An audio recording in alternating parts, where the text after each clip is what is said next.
ये जो आत्मा है, जो असली में हमारा स्वरूप है, क्या उसका स्ट्रक्चर साउंड है?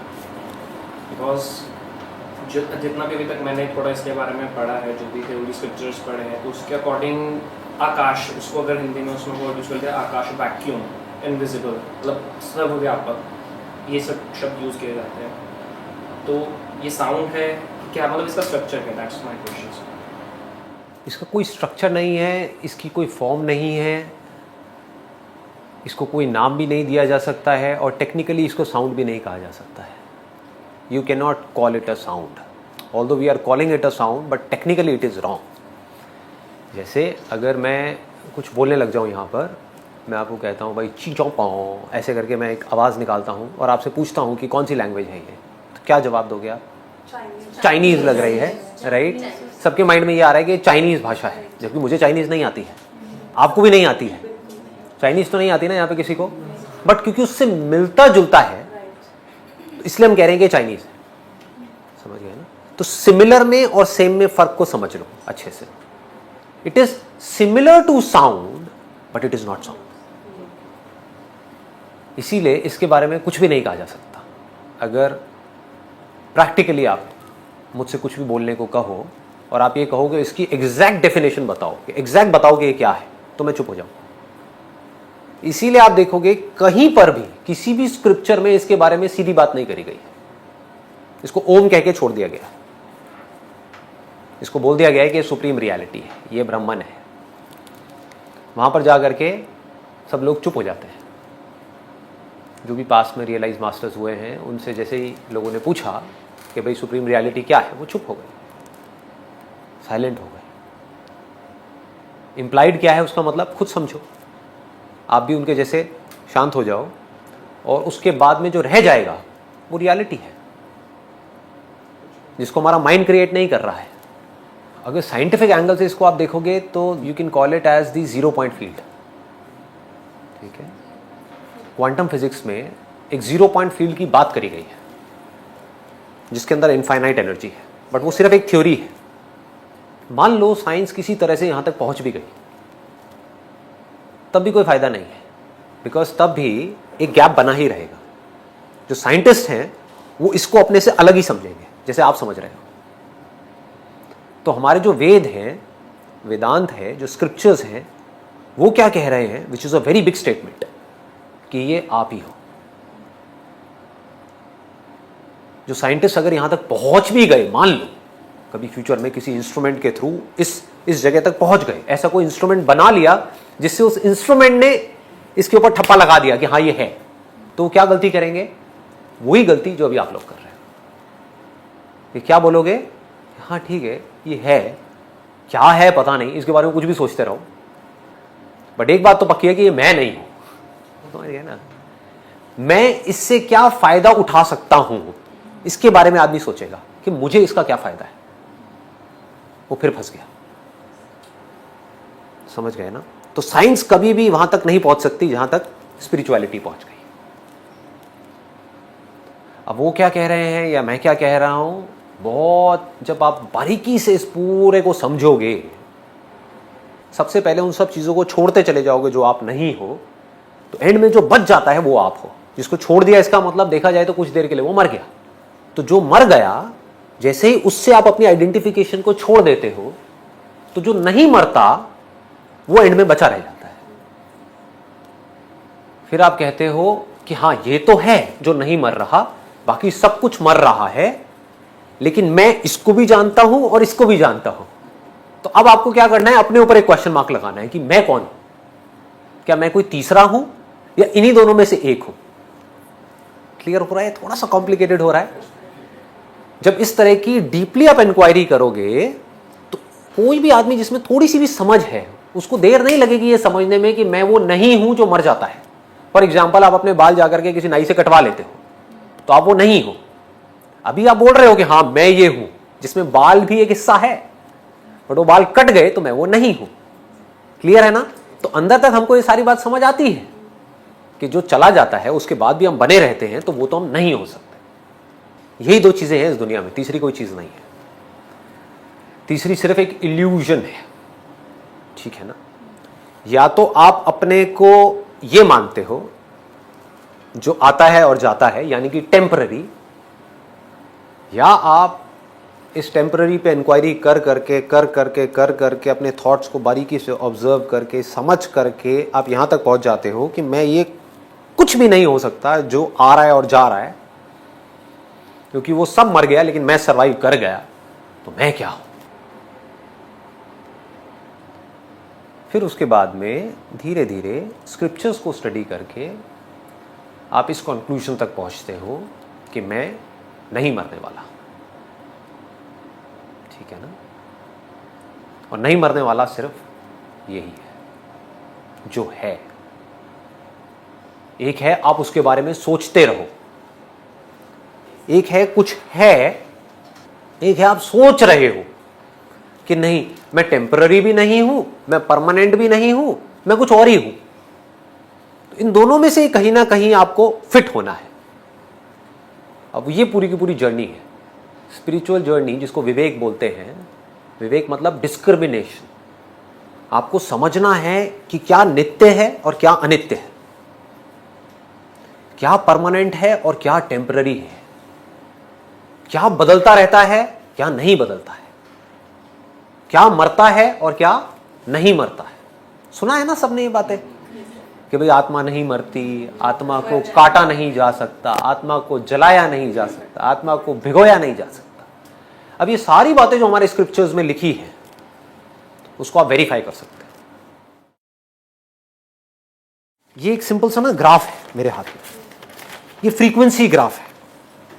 इसको अगर आप ध्यान से देखोगे तो क्या होता है, जैसे जैसे फ्रीक्वेंसी बढ़ती चली जाती है वेवलेंथ कम होती चली जाती है।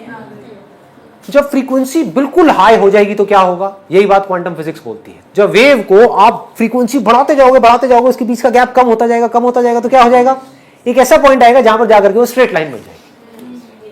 जैसे वो स्ट्रेट लाइन बनी वो इनफाइनाइट हो गई। जैसे ही उसके बीच का हमने गैप खत्म कर दिया तो कहां है फ्रीक्वेंसी, सिर्फ एक स्ट्रेट लाइन है, ऐसे भी और ऐसे भी, यानी वो जो हर जगह है। क्लियर हो गया। तो अब इसमें मजेदार चीज क्या है कि हमारी जो सुनने की कैपेसिटी है इंसानों की, वो है 20 हर्ट्ज से लेकर के 20,000 हर्ट्ज तक। उसके बीच की साउंड्स को हम सुन सकते हैं, लेकिन ऐसे बहुत सारे और जानवर हैं जो उससे नीचे की साउंड को भी सुन सकते हैं और उससे ऊपर की साउंड को भी सुन सकते हैं। जो नीचे की साउंड है उनको बोलते हैं इंफ्रा साउंड, और जो ऊपर की साउंड है, हायर पिच साउंड है, उसको बोलते हैं अल्ट्रासाउंड। जैसे जैसे फ्रीक्वेंसी बढ़ाओगे वो कैसी होती जाएगी, पतली होती जाएगी।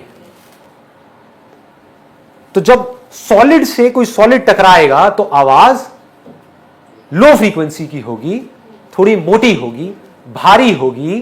जब पानी से पानी टकराएगा तो कैसी आवाज होगी, हल्की हो जाएगी। तो ब्लड अगर जो सर्कुलेट होता है, ब्लड को आप सर्कुलेट करो कहीं पर भी तो उसकी आवाज कैसी होगी, पानी जब सर्कुलेट होगा उसकी आवाज कैसी होगी, वो पता नहीं है क्या हमें। तो क्या ये ब्लड की सर्कुलेशन की आवाज है, ब्लड की सर्कुलेशन की आवाज किस पिच पे होगी, मिडिल में आएगी। तो साउंड ऑफ साइलेंस कहां पर है, क्या ये लोअर फ्रीक्वेंसी है या हायर फ्रीक्वेंसी है या हाईएस्ट फ्रीक्वेंसी है, खत्म बात। अब ये कोई बिलीफ है या ये फैक्ट है जिसको ऑब्जर्व किया जा सकता है, फैक्ट है। कैसे, साइंटिफिकली देखो। धीरे धीरे इन फ्रीक्वेंसीज की आप साउंड को सुन सकते हो यूट्यूब पे जाकर के। देखो 100 हर्ट्ज की आवाज कैसी होती है, सुन के देखो, आपको पता लगेगा वो भारी होती है। फिर 500 हर्ट्ज की सुनो, फिर 1000 हर्ट्ज की सुनो, फिर 5000 की सुनो, 10,000 की सुनो। तो अब उस आवाज को बंद करके अपने अंदर सुनो कि अगर आवाज ऐसे पतली होती है तो ये जो आवाज मुझे अंदर से आ रही है, साउंड ऑफ साइलेंस, ये उससे पतली है या उससे मोटी है। आप फिगर आउट कर सकते हो ना। तो अगर आप थोड़ा सा भी आराम से फिगर आउट करोगे तो आपको समझ आ जाएगा ये 20,000 नहीं है, उससे भी बहुत ऊपर है। टिनाइटस क्या है और साउंड ऑफ साइलेंस क्या है, इन दोनों में डिफरेंस क्या है, you need to be absolutely clear. Tinnitus में क्या होता है, अंदर कुछ आवाजें आती है।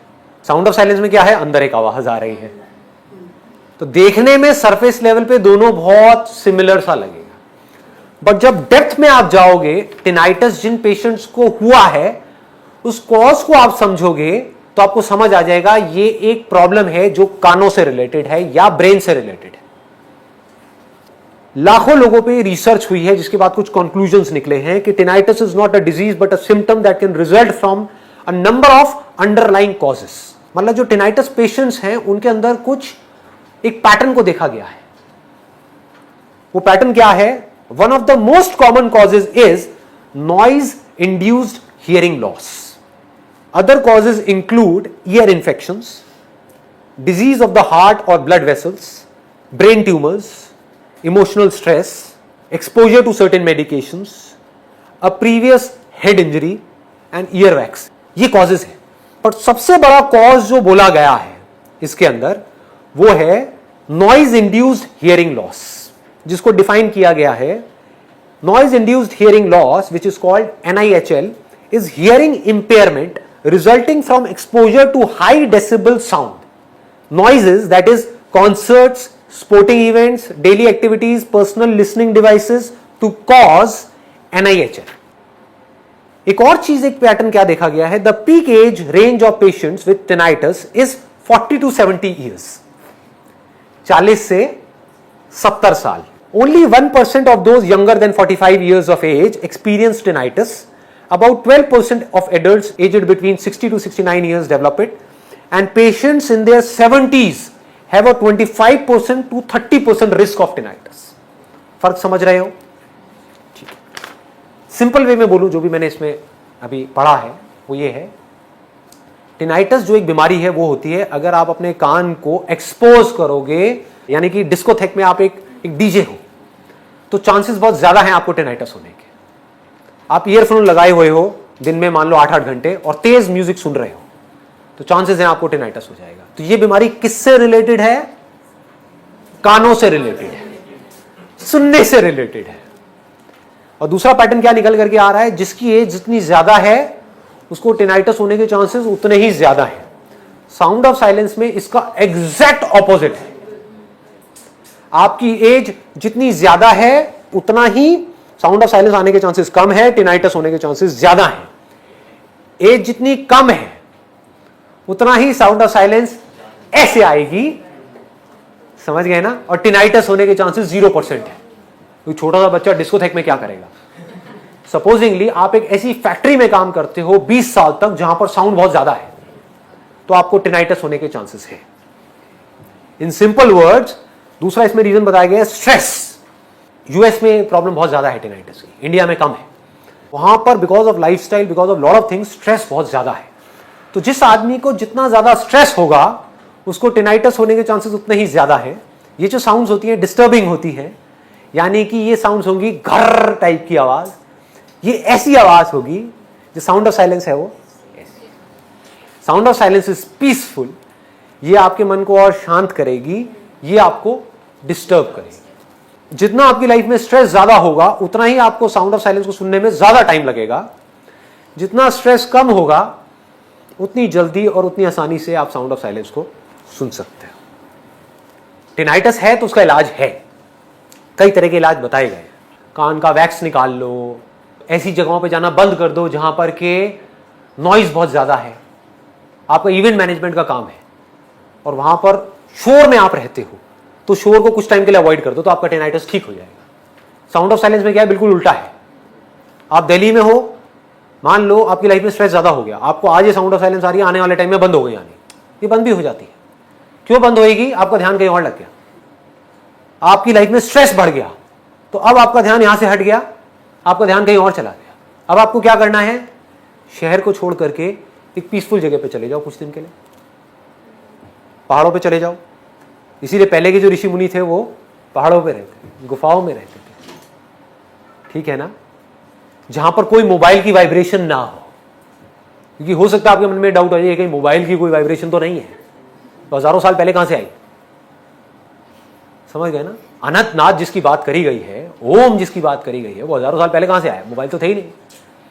तो आप ऐसी जगह पे चले जाओ जहां पे कोई मोबाइल का नेटवर्क ही नहीं है, जहां पर चूं की भी आवाज नहीं होती है।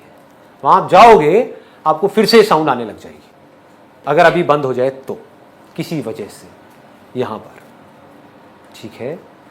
तो शोर की वजह से, स्ट्रेस की वजह से, बीमारियों की वजह से टिनाइटस होता है। और आप जितने हेल्दी होते हो उतना ही ये साउंड ऑफ साइलेंस को आप परसीव कर पाते हैं। ये अपने आप को आपके सामने रिवील कर देती है अगर आप हेल्दी हो तो। सारा जो योग है, सारे जो आसन है, प्राणायाम है, वो सब किसके लिए है? योगा है, आसन है आपकी बॉडी को फिट करने के लिए, प्राणायाम है आपके माइंड को काम करने के लिए, जिससे कि उस कामनेस में, उस मन की शांति में आप साइलेंस की असलियत को समझ पाओ। अभी हमने ना एक रिसर्च करी है, जो लोग बाय बर्थ डेफ है, मतलब जो सुन नहीं सकते हैं, उनके ऊपर एग्जैक्टली वही मैं बता रहा हूं कि हमने एक रिसर्च करी अलग अलग डेफ स्कूल्स में। अभी मैं क्या कर रहा हूं, मैं प्रैक्टिकली वहां पर हमारी जो टीम है उसको भेजेंगे और उनकी स्टेटमेंट्स रिकॉर्ड करेंगे, उन बच्चों की जो डेफ हैं और उनको ये साउंड आ रही है। हुआ क्या, हमने काफी जगह कांटेक्ट किया, बहुत सारे लोगों ने तो समझने की कोशिश ही नहीं करी, क्योंकि उनको खुद नहीं पता कि साउंड ऑफ साइलेंस क्या है। जो उसके ट्रस्टीज हैं या जो टीचर्स हैं उनको खुद ही नहीं पता, तो उन्होंने इंटरेस्ट नहीं लिया। लेकिन कई जगह पर, जैसे एक ये है जो तेलंगाना में है, मैं नाम नहीं बताऊंगा अभी क्योंकि ऑफिशियली हमारे पास में कंफर्मेशन नहीं आई है वहां से, उन्होंने बताया कि जो बच्चे हैं उनको ये आवाज आती है।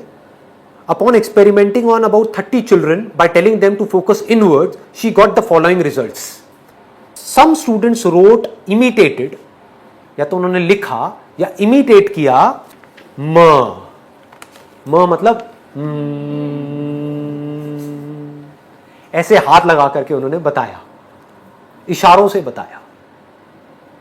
कभी उनसे किसी ने पूछा नहीं था तो उन्होंने बताया नहीं था। जिसने कभी कोई आवाज सुनी ही नहीं, उसको क्या पता ये क्या है। उसके लिए ये एक वाइब्रेशन है, कोई आवाज नहीं है। जो मैंने भी बोला था, ये एक्चुअल में कोई आवाज नहीं है, आवाज के जैसी है, बट एक वाइब्रेशन है जिसको कोई भी परसीव कर सकता है, जिसके लिए इन कानों की जरूरत नहीं है। कईयों ने लिखा ओ, समझ गए? हाँ, इस तरह से अलग अलग तरह से उन्होंने बताया। हमेशा आती है ये वाली साउंड। हाँ, लेकिन ये कंफर्म नहीं हो पा रहा है, क्योंकि वर्बली कंफर्म हो गया है। एक और ये है अंबाला से, एक है डेफ स्कूल है, अगेन मैं नाम नहीं बताऊंगा। उन्होंने कहा हाँ आवाज आती है, बच्चों को उन्हें यह आवाज आती है। मूवमेंट ऑफ लिप्स से वो बताते हैं, समझाने की कोशिश करते हैं कि जब हम ओम बोलते हैं या अपने थ्रोट को टच करते हैं अपनी फिंगर्स से, तो बताने की कोशिश करते हैं करके या ऐसा कुछ करके कि हाँ ऐसी कोई आवाज आती है, but they don't know how to explain it. लोगों को यह भी नहीं पता कि उनसे पूछना कैसे है, अव्वल तो उनको समझाएं कैसे, क्या बोले इसको। हाँ? उन्हें वाइब्रेशंस के बारे में पता होता है, बट उनको ये नहीं पता कि यही आवाज है। समझ पा रहे हो? जिसने कभी आवाज सुनी ही नहीं, उन्हें ये नहीं पता कि ये आवाज है, ये है, लेकिन ये उनके लिए एक वाइब्रेशन है जिसको हम आवाज बोलते हैं, जो ना एक्चुअल में आवाज है ना कोई वाइब्रेशन है, बस ये है। इसको प्रेजेंस बोल सकते हैं। ये प्रेजेंस है, this is the presence of the truth.